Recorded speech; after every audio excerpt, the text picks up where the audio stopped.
whether it's, and knowing that it's not necessarily going to be exactly the same as you. And so, like teaching them several different ways to take notes or several different ways to organize, maybe trying one out with them and then coming, checking in each week, and then maybe, you use, I don't know, a binder or something with them for 5 weeks, and at the end of 5 weeks, nothing's in the binder anymore. It's all in the backpack. Then you say, okay, maybe this isn't our style, and just. Hi everyone, welcome back to Deep Dive with Varuna. Today we have a wonderful guest with us. Her name is Laura Bariel, and she has been in education for over 20 years, education industry for over 20 years. And her career has been focused on supporting struggling students with a major focus on literacy and multilingual learners. And then she has collaborated with Sacramento County of Education, leading an induction program for over 11 charter schools. Besides being an amazing educator, community helper, and volunteer, she's a teaching and learning director of a charter school. Thank you very much, Laura, for being here. That's my pleasure. So I don't know where to start, but since it's more about education, I would like to start from the child beginning his or her education. Okay. And this video is all about how we can help parents who have special ed kids, who need some help. Right, the primary focus of this video or this podcast is about. So, is how important is it for the parents to catch early on with kids who might be a little lagging or behind? It's hugely important to be able to look for the various signs that your child is not hitting the points that they should be at different ages and stages. And really, I find listening to, your child's doctor, and then if your child is in childcare, listening to them, because they oftentimes have a really in-depth understanding of where children should be at different stages. I know I had a friend who ran a daycare, and so she was able to pick up on things, and sometimes, it was just you have to go check with your doctor, but other times she was able to, pick up things that told her that, a child was autistic, and so then the parents were able to act on it. And there's lots of resources out in the community and through the county to support parents before their children are of school age. Okay, so that does help them. Yeah.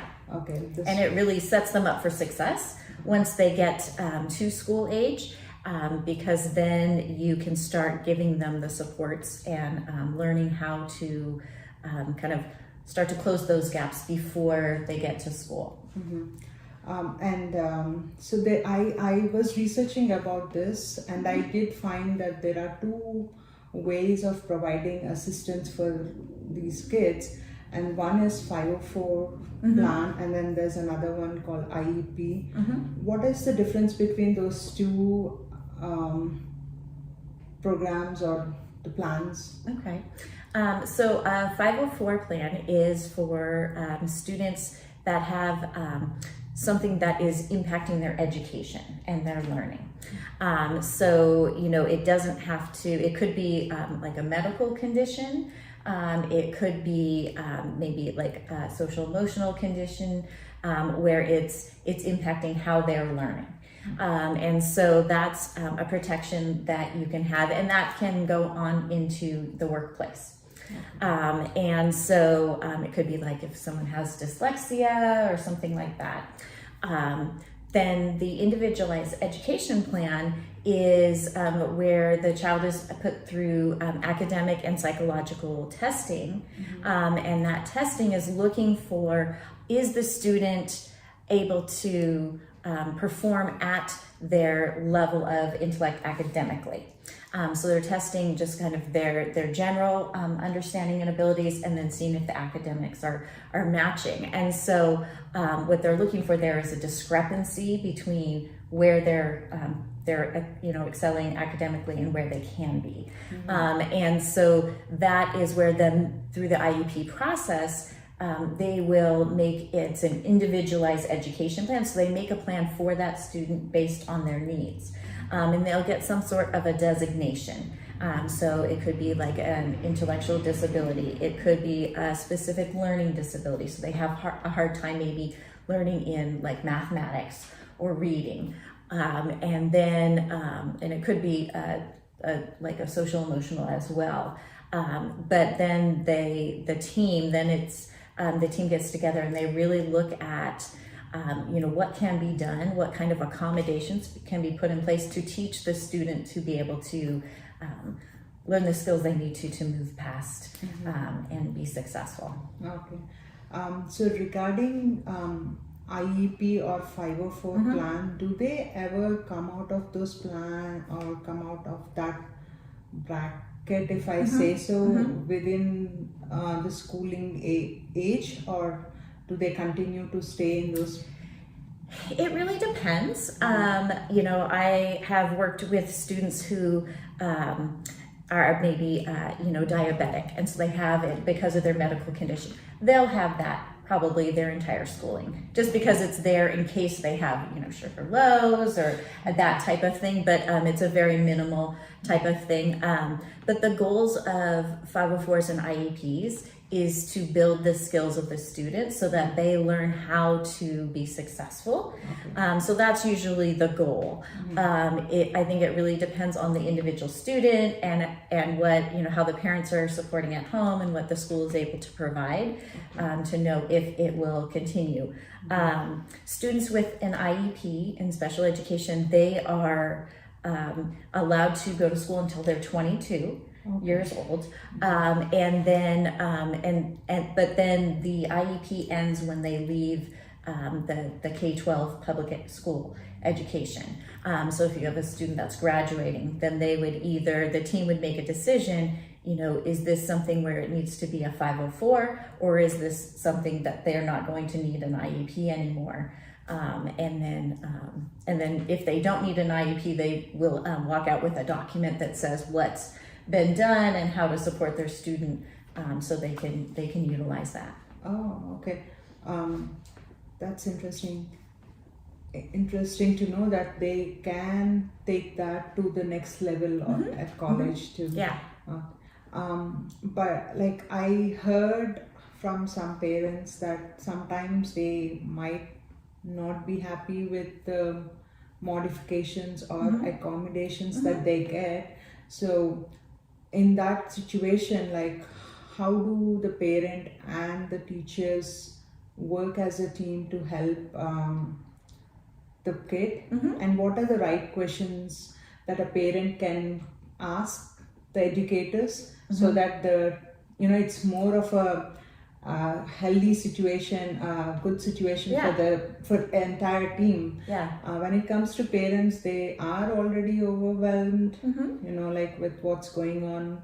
So I would like to know, like, what are the right questions for parents, and then how would it, how would they reach out to the IEP team to make those changes?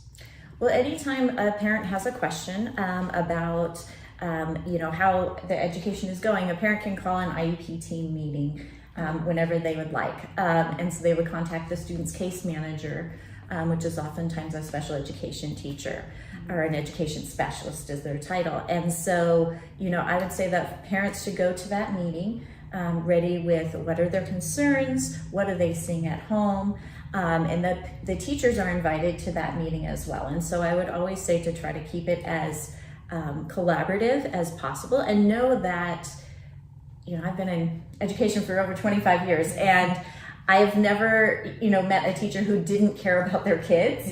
And so remembering that the teacher is also trying to do their best, and they have 25, 30 kids that they're working with. And so I think going in and asking how are the accommodations working in the classroom? What are, when the child's given the accommodation, how are they reacting? Are they feeling like it's helpful? Are they not? Especially as children get older, sometimes especially preteen and teenagers, sometimes they want to push back against those accommodations if they feel like it's not working for them. So I think, asking, how is it working in the classroom? Do you see this, accommodation as being successful? Because really that's the goal. And talking to your child about what's working and what's not. And I think for parents too, knowing that their child is working hard to overcome, some obstacles. And so, it's more about like, are they learning the skills? Are they building their skills to be successful, and not necessarily like getting 100% A, on everything. I think of it as, if you're, climbing a mountain, but you have like maybe a sprained ankle, or depending on, something like that, you may move a little more slowly, but you'll still get there. And acknowledging that it is taking extra effort and extra work for that. I have a friend whose child had an IEP and then just went into high school this year, and the child made so much progress that they said, okay, I think she doesn't need those accommodations anymore. Wow. So now, she doesn't have the IEP, but the mom knows, like, we're still gonna have to sit down together and do the math homework together, because that's her area of struggle. And so, the mom is still like working with her child and helping to train that child so that when she graduates, she'll be able to go to college, and she'll be able to pass, her classes and learn those strategies. And so it's really a gradual release of responsibility. Okay. Since you mentioned about preteens, transition from elementary to middle school is a challenge, Yes. a big thing for Yeah. every child. Yeah. And kids who struggle with social skills, it's a bit more than these kids. So what kind of a support can school provide, and how can parents support the kids at home? Any strategies that parents can use during the summer, or during like the 6th grade and maybe probably ninth grade to help the kids ease out or be adaptable for the change? Yeah, well, especially going to middle school, that's a big change, because you go from one teacher, one classroom to, 6, 7, 8. And so I would say the first thing for parents to do is, I would try to get your child over to the campus and just kind of walk them around, get them familiar with it, and to reach out to the teachers and just say, hey, I'd like to partner with you. This is where my student struggles. Let me know how I can help. Because then the parents know, okay, this parent is here to work with me, right? And then that kind of, I feel that also endears the teacher extra to the student before they've met them. If you're like, oh, I just, you tell a cute thing about your kid, and then, that way you're kind of setting the stage for it. But definitely, making sure that if there's an orientation, the kids are going to that. Encouraging them to participate in different things on campus, whether it's like a club, or like they will oftentimes have middle school socials, which are not dances. Let me tell you, the kids these days, it's like they put out lawn games and they play games, and there's music and food,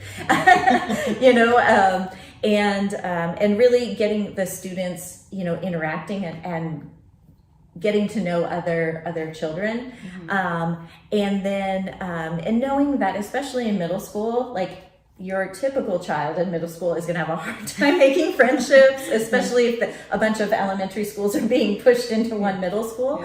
And as parents, sometimes we want them to make those friends right away, right? But it takes time. It might take the first semester, and maybe, the first year they're kind of friends with people, and then it changes, and that's okay. Right? That's the kids are starting to learn who's who, and if other kids are matches for them, where, you might have some kids that start rebelling, in middle school, and so your child may or may not feel comfortable with that, and, trusting them to make the decisions. Okay.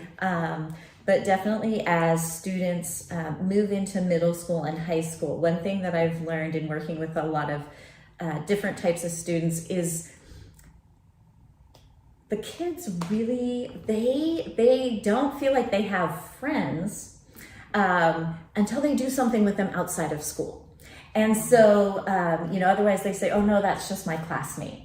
Even if you were to walk on campus with them for an event and all these kids come running up to them and are talking to them, they'll still say, those are just my classmates. So in the teen years, it's really important to, get them to, invite a friend over or meet at the park or go for a bike ride or, something like that to build that confidence in that friendship. In high school, definitely, if you can get your kid to do a sport, especially a fall sport, because oftentimes the students get together and they start practicing over the summer, and so they start bonding with those kids, and even if those don't end up being their friends, they're walking in knowing somebody, right? And they know an adult that's been working with them.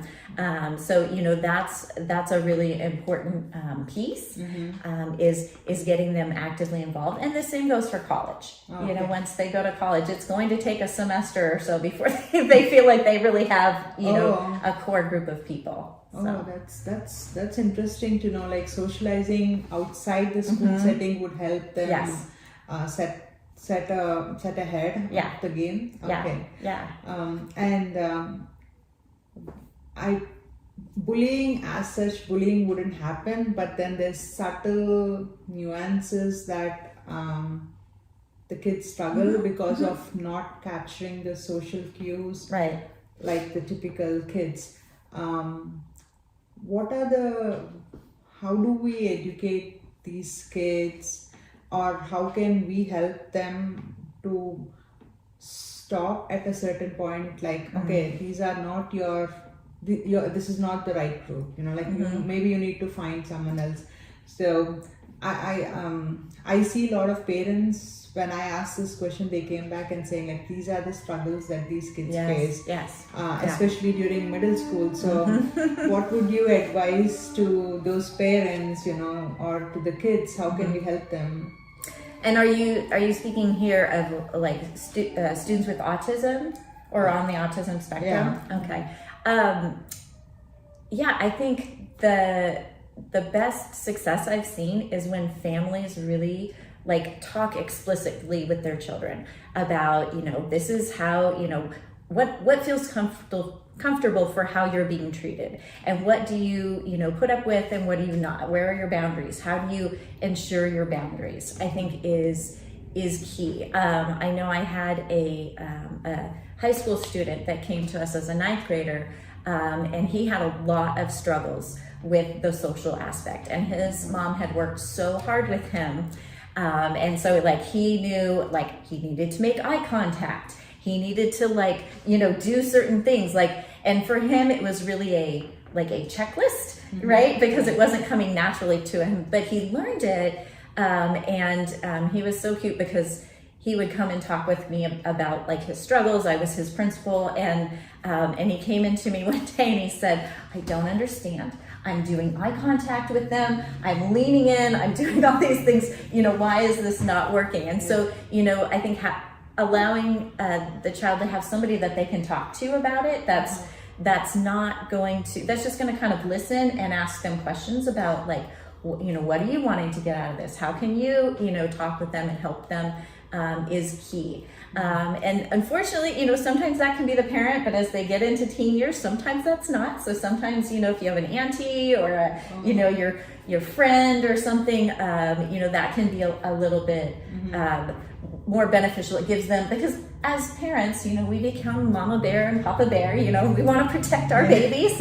And, so sometimes the kids are I need a fresh perspective, but yeah, I think, communicating with the school, and knowing that all children, every day of their life is practice, right? They're still learning and growing, they're practicing. And so, if you have a child that maybe did something not nice to your child, it doesn't mean it's automatically bullying. Okay. Right? It could be that kid is trying to, maybe be friends. I know I had another situation where a child, was asking me, well, Miss Bariel, this kid comes over all the time and is trying to eat my food, right? Mm-hmm. And is, whenever we have food out, they're coming around. Mm-hmm. And I said, okay, well, does this other child have a lunch? Do you think they're hungry? Are they like taking the whole thing? What is it? And they're like, no, they just are always hanging around. And I said, I bet they want to be your friend. Oh, okay. Right? And that child, there's something that they've learned in their life that, food is a place that we gather, and that's in a lot of cultures, that's it. You come together for food, right? And so they were trying to use that to, join the group. Okay. And so the child said, well, I don't know, let me check. And I said, I want you to pay attention, right? And so they did. And then they ended up being great friends for all of high school, and so, it's just, sometimes it's looking at, the other child is sometimes, they're just mimicking what they see in the world, what they see on social media, maybe what they see, on TV or at home. And so, really trying to, I always try to assume positive intent from the kids. And then you talk with them, or, you can let the school know, hey, this is going on. Can you, check it out? Because oftentimes, teachers, if we know that something's going on, we can kind of watch. Oh, okay. And, and just kind of look at the interaction and then be able to give parents some pointers or pull the child aside, another time and say, hey, I noticed this, like I was working with a child the other day, and the child was getting in other people's space too much, right? And then that would make the other students uncomfortable, and then it would, kind of turn into this negative interaction. Yeah. And so, and I said, okay, well, let's, to the teacher, pull this kid aside another time. Let's talk to him about, I noticed that when you're getting too close to the other kids, they start reacting, and then you start reacting, and the kid's like, oh, well, I didn't realize that, and so you could talk to kids about like people's bubbles, and how big, some people have big bubbles, some people have tiny bubbles, and you have to respect that. So, I really think working with the educators, if you have coaches, and sharing, the concerns, and not automatically jumping to this other child is trying to hurt my child, because I'm going to say that 90% of the time they're not. They're just making their own mistakes as they're learning. Okay. So, that's those tiny nuances that the kids miss, and then if we can bring that perspective, that would help them maneuver the world a lot better, I think. And I heard about study skills being very helpful for the kids. How are they going to help them learn the skills like executive functioning? Executive functioning is huge. And children's frontal lobe, which is the area that allows them to really plan out and make decisions, isn't really fully formed until 25. That's a lot older than we see in school. And so, I think, remembering that when you're dealing with, your children, and, helping them to teach them explicitly those study skills, whether it's, and knowing that it's not necessarily going to be exactly the same as you. And so, like teaching them several different ways to take notes, or several different ways to organize, maybe trying one out with them, and then coming, checking in each week, and then maybe, you use, I don't know, a binder or something with them for 5 weeks, and at the end of 5 weeks, nothing's in the binder anymore. It's all in the backpack. Then you say, okay, maybe this isn't our style, and just kind of what I find a lot of times is that I do my thinking aloud for the students, saying, okay, like, what do you think you're going to get on that test? You studied this way. What do you think you're going to get? Okay, I think I'm going to get a B, right? And then ask them after they've taken the test, what do you think you got now that you saw the questions, and then having them reflect again once they get the test back, and then make adjustments like, well, last time I studied just the night before, and that didn't work. So, okay, what can we do differently? Because that's a lot of reflecting and processing for these young brains, where even if they're very intelligent, and I mean, our kids are amazing, right? But that they're not quite at that developmental stage, and a lot of times what I say to parents is, if they have a 14-year-old, I say, what, are they acting like a 14-year-old? It's like, you have to expect that's going to be the case. You get to that age, you start pushing boundaries. So that's natural, right? So you give them boundaries that it's okay to push, and then you give them hard boundaries where they shouldn't. And I also, say, even though a kid is capable of doing something, right? It doesn't mean they're going to be consistent about it.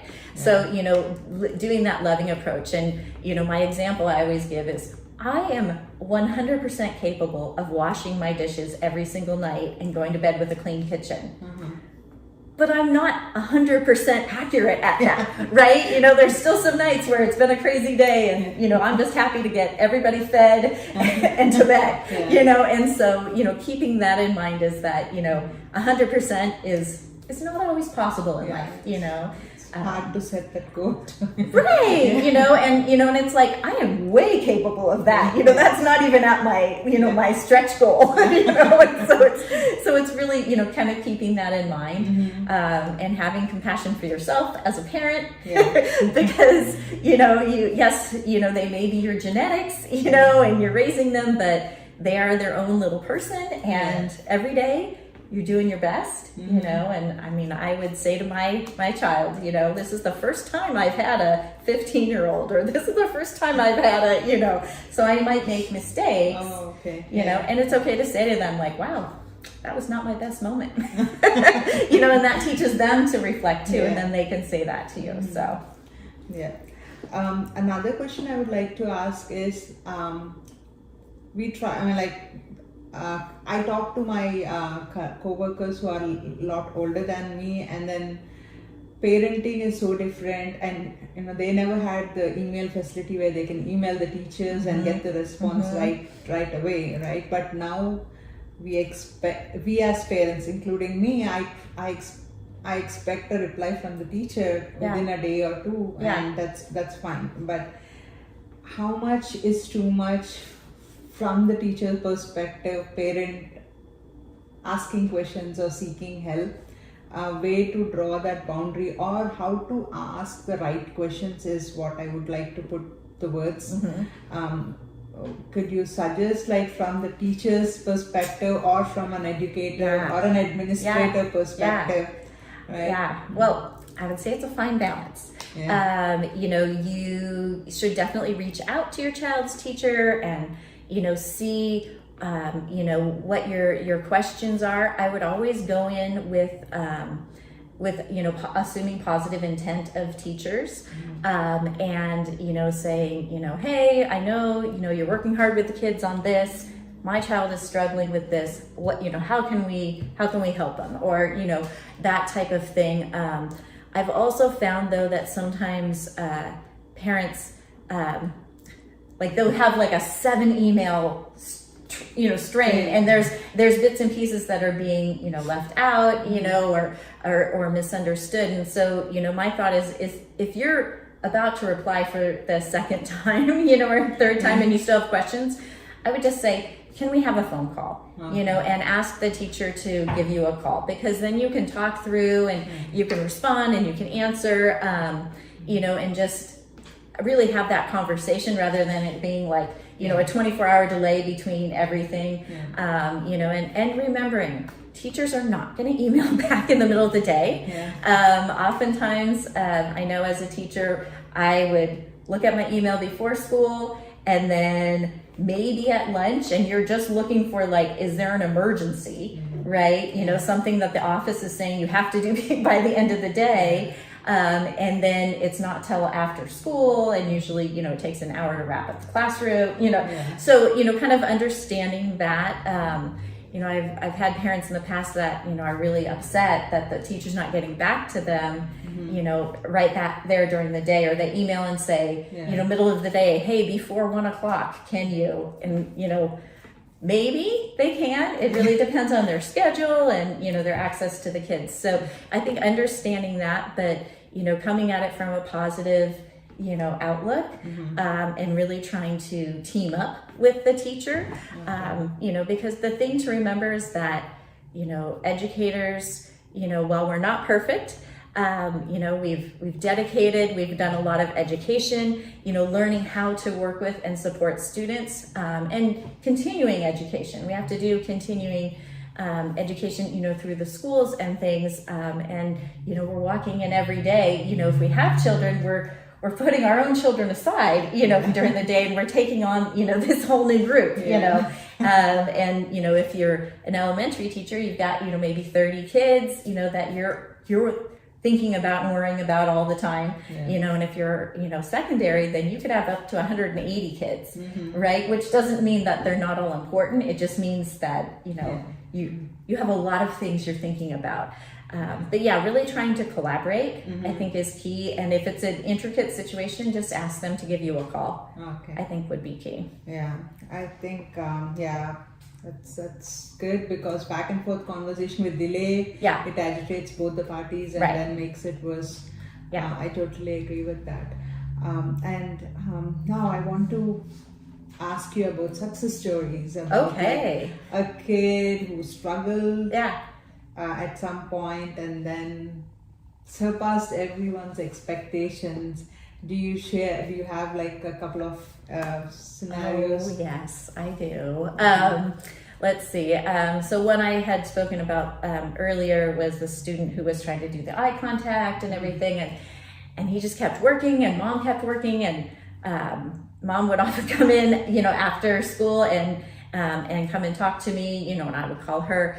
But he ended up getting a girlfriend, and who was a neurotypical child, and then a group of friends, and so like socially, he was set. They went to prom. It was the cutest thing ever. I just love it. That was such a great group of kids. And then went on to college and things. So definitely it's a process. It's learning. And then as far as academics, I had this student who had some pretty severe ADHD, and was a preemie, all of these things, and mom worked really closely with him, and we got him through high school. It was mom and I were like hugging each other. We did it, at graduation,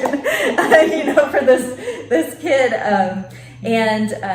But then he was looking at like, he needed to move, and he was super smart, but he couldn't sit down and do stuff. And so, he tried different things, different jobs, and finally he realized like his passion was going out in nature. Right. And so he went and did some internships, and then he went to school, and now he's a park ranger. And so he's like leading education and teaching, and so, it's not an office job like, the parents might have thought, at some point, but he is making a huge impact. He's so educated in, in the area of like forestry and the natural world, and he's impacting, students and families that come out to his, parks. And so, and he's happy.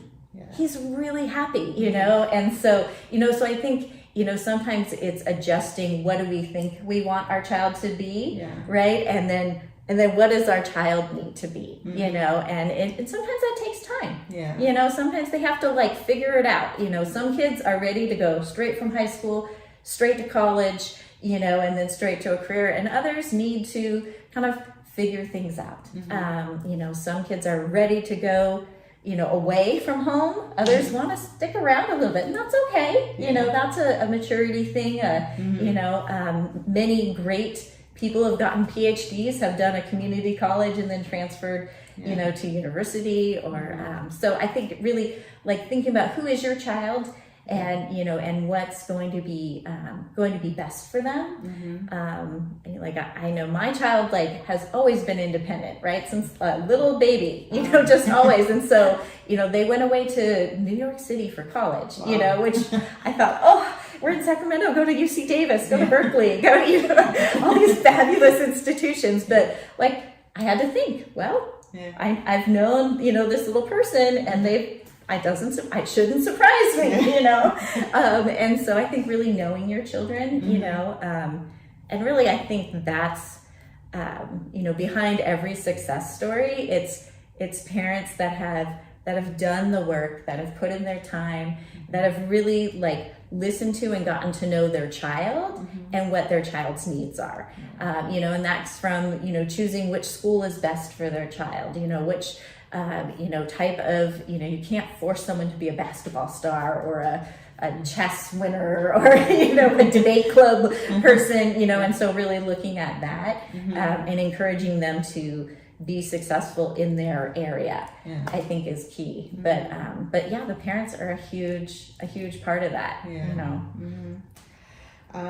And how many, if we can, you know, like I come from a data, I'm a data person, so how many of these special ed kids pass out of the school and go to a college? Like if we can get a percentage. That's a hard one. I don't know. I haven't looked up the data for the state or like in general. Like in from general. Your school. From my experience, I would say probably about 80% go on to, you know, some kind of like community college or university or you know, or training or something after high school. Some of them, they may take a couple of years to get there, but no, I think, you know, they're all moving and being successful, and I'd say it really depends on the like how much the disability it hampers their life skills, right? And so if you have students who are, you know, maybe you know, on the lower part of the autism spectrum where it's really hard for them to communicate, you know, or you know, like have a severe intellectual disability, you know, or you know, that's more where you see kids not really, you know, going that more normal trajectory. But I think that they can still go out and, you know, live their life and, you know, do different things. It might just take longer to be able to do that. I know I had one student who had a lot of physical disabilities for having an IEP, and so had to have surgery after surgery. And, you know, so it took longer than normal because they had to keep getting surgeries, but like has now like graduated from college, got, you know, his master's, is now a social worker, you know, and so it took a little longer, but he made it, you know, and so sometimes it's just knowing that life sometimes goes at your own pace, you know. And 80% seem to be like very high. I thought it would be way too low, but that's good. In my experience, you know, I have worked I tend to work in more smaller schools. There's a lot of research out there about the small school environment and how it benefits students like socially, academically, and so I've gone to a lot of smaller schools. But I have worked in Sacramento City, you know, I've worked in Woodland Joint Unified and then in the Natomas area, and so, you know, I think it's really about putting your child in a place where they're going to benefit, you know, and it's okay if the first one doesn't fit, you know. I mean, I had to do that with my own child, you know, like I wanted them to be bilingual and I put them in a bilingual school and we tried it for a year and it just kind of wasn't the right fit, you know, much to my expectation. chagrin and expectation. And so I had to, move them, to another school, and then that fit them more. And, so they're not bilingual now, but now I was talking to them last night, and now they're saying, oh, I'm going to learn Italian. So, after all these after they studied something else in high school, so you never know. You never know when it's going to happen.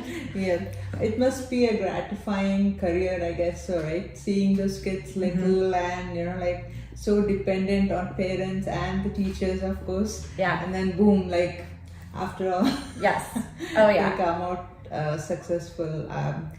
And for me, like I respect teachers a lot, and I stay in touch with my teachers, even though it's been several years, because they, to me, are very important in molding the kids' life, and their role is very, very important, as important as parents too, because once the kid hits the school, goes to school, it's more about the environment, being exposed to teachers and the kids. So it plays a huge role in a person's life. Absolutely. Well, and I think that, being a teacher, I always told my students, like, you're a part of my family now. Like, I'm, if I see you 20 years from now, I'm going to come up to you and ask you, how are you doing? Are you married? Do you have kids?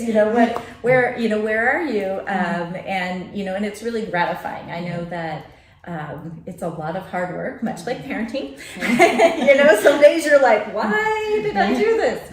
But, you have those kind of checkpoints where you get a chance to really, check in with the family. And there's parents that I've known in the community, for 20 years, and I'll see them, at the grocery store or whatever, and I have to get the update, on what their kid is doing. And so, I think it's a key partnership. And especially like right now, being the teaching and learning director, I get to see K through 12. And so I get to watch the kids grow up, and, and it's fun when, I was just talking to another teacher who, had, the kid in TK, and then now, is going to see them as a junior doing something. And, and that's a very special thing. So. And I would like to say, like, there might be some moms or some dads who are overwhelmed right now about their kids' future, like worrying about their future. I would want to say, leave a message of what you would think, the future is going to be bright, or some words of put them on ease. Okay, so I would say, my child's only 18, so there are wiser parents out there. But I would say to just remind yourself that this stage will not last forever, right? When they were itty bitty babies and they were always on you and you just wanted a moment, without a child on your body, that didn't last forever. The terrible twos didn't last forever. So, so whatever your frustration you're going through right now, I just say, like, it's not gonna last forever. Soak it up, enjoy it, because someday you'll miss it, and then just know that, that they will end up where they will end up. I know a lot of parents worry about, this college name or that college name.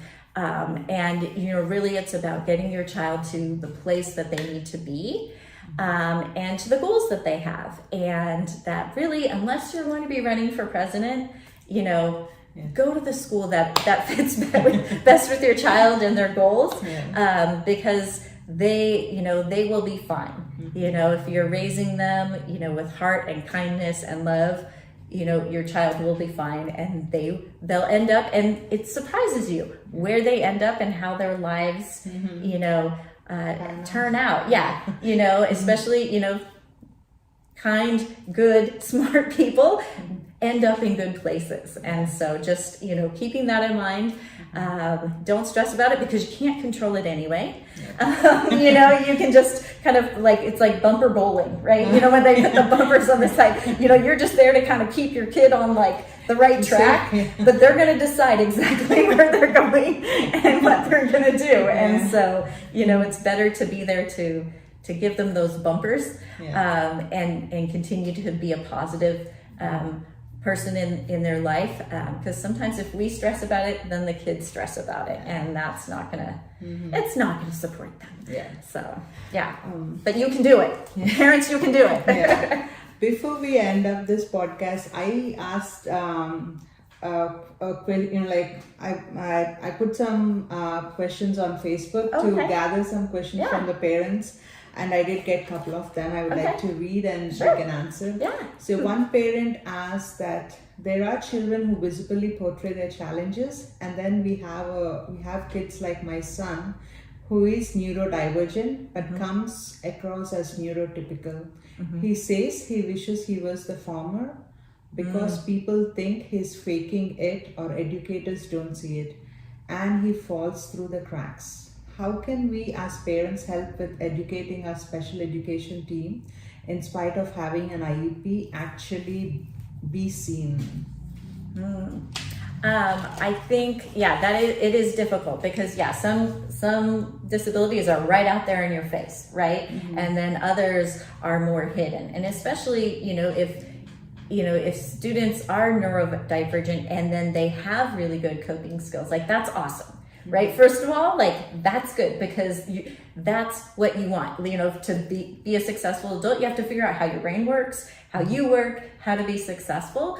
But it can be challenging, right? Especially if others are not seeing it.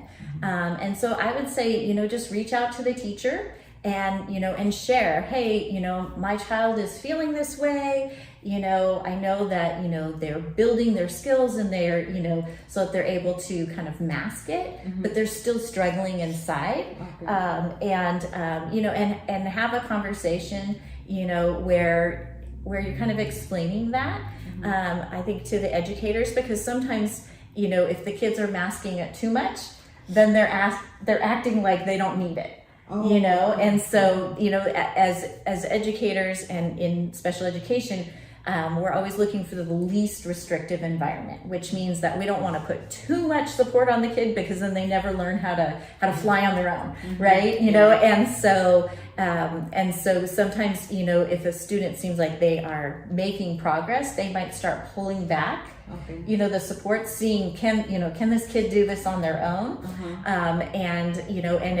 And maybe they're doing that, they're thinking, okay, we're there, they're about to fly, right? And sometimes it needs to be the parent to say, maybe not, like they're just kind of faking it, and so letting them know that, and then they can put in more supports.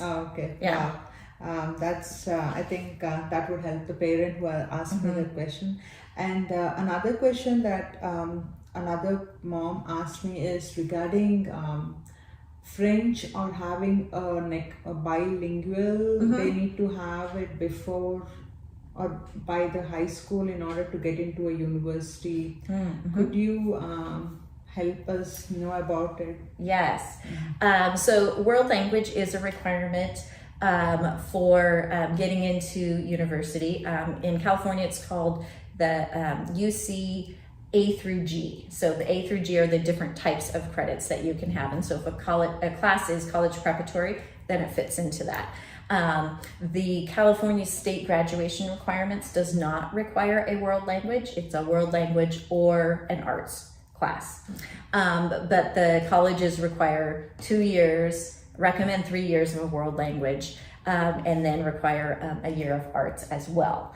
So it's a little different level of requirements. And so, if the child is looking at going to a university, then it would be talking with the school counselor, or maybe, in the IEP, sharing that idea and saying, how can we get my child to do the language? The good thing about it is that you only need 2 years of a world language, and you have 4 years in high school. And so, sometimes depending on how the student was doing in 8th grade, you might say, okay, we're not going to add, another academic of the world language freshman year. Maybe let's get them into high school, get them feeling confident and doing well, and then you can add it in sophomore year. So you can always add that in. Another option that you have, if it is not the best scenario for your child to take a world language, Some students, especially if they have a disability in the area of like communication or writing or reading, sometimes that can be very, very challenging. If that's the case, then sometimes it's looking at, okay, maybe, you know, if we're really working on building these skills, maybe we do community college first, and then you can go and look at what are those the requirements to transfer to a university. But you know, it really depends on the student and the student's needs, is what I would say. But yeah, I would say to bring it up in the IEP meeting and just ask about that and say, you know, how can we put this into the plan? You know, what are the you know, the capabilities of the system? Yeah, or can they go to a community college when they're doing high school? They can, yeah, they can. Many schools have what's called dual enrollment. So those are courses that they have an agreement with the community college to take classes. Those are oftentimes a really good way to do it. They're oftentimes called early college academies. And so that's where the high school is working with the college to get the students to take those classes. You can also do something that's called an advanced education courses, although many community colleges are kind of moving out of that with the dual enrollment, where you take a class over summer maybe. And the good thing about that is that one college course, generally, it depends on how many units they're offering, but as long as it's a 3-unit course, it counts for a year of high school. So, you know, you could do that in summer if it's just a matter of balance for your child and balancing their workload. You know, and if you say, okay, we're going to do you know, a language over summer, and that's all they're going to focus on, and that's the one thing that can help them. Oh, that's interesting. Like they can do some courses during summer. And can they do like in middle school, or they have to be in high school in order to? They generally need to be high school. I know that, you know, oftentimes they want the student to have completed at least a first semester of high school before they start taking those, you know, introductory classes. Many of the dual enrollment programs, at least in the Sacramento area, they have, it's like a college 101 course that the kids take first, which is really low stakes, but it teaches them how to be successful in a college course, because, you know, a lot of it's online and, you know, learning expectations and that type of thing. So, you know, usually that's a good first step, is to get enrolled in that. Okay, great. One last question. What are the advantages or disadvantages of having a 504 plan in colleges for kids who might not need accommodations all the time? Okay, yes, so this is important. So every college, whether it's community college or university, has a student services or student support services office. And so if you have a child that has a 504 or they had an IEP in the past, it's good to take them to that office before enrolling or once accepted, to talk to them about what are the resources. Sometimes the students can test they have a testing center. Sometimes they can, it all depends on what their plan says. But you know, they could have something where they get notes provided for them. I think I told you the story. My child's at a university and was in a science class, and so there was a notice put out to all the students in the class. If you'd like, you know, we have a student in here that has a 504 that needs a copy of the notes because they can't, you know, write the notes. And it was a job, you know, that you could have. And so my, you know, child applied for it, and they actually were in a lab group with the child, you know, and stuff. And so, you know, so there's things that you can get like that. The child shared that was her thing. You don't have to, they'll do it just, you know, anonymous. But yeah, and so the support services will work with the student, but it's not like an IEP where they're going to pull the professors in. It's really more about your child being self-advocate for what they need. And, you know, when they start a class, going and talking to the professor and saying, hey, you know, this is, where I struggle, these are my accommodations, how can we make this work? It's not a do this now for me, right? It's like, you can have a 504 at your job. Yeah, absolutely. Would they discriminate? Or? No, they shouldn't. They shouldn't. No, it's against the law to discriminate based on a 504. But, you can get accommodations for that. For example, this woman I went to college with, at UC Davis, she only had 2 fingers on her hand, on one of her hands. And so like doing typing and things was more of a struggle, and depending on how the setup, because she was in the sciences, worked, there were some things that she needed like an extra something for, to, I don't know all the lab terminology, but to be able to do the job, and she's brilliant and capable, and so she just needed, this additional assistance, and so, then she just goes to her employer and says, this is what I'll need.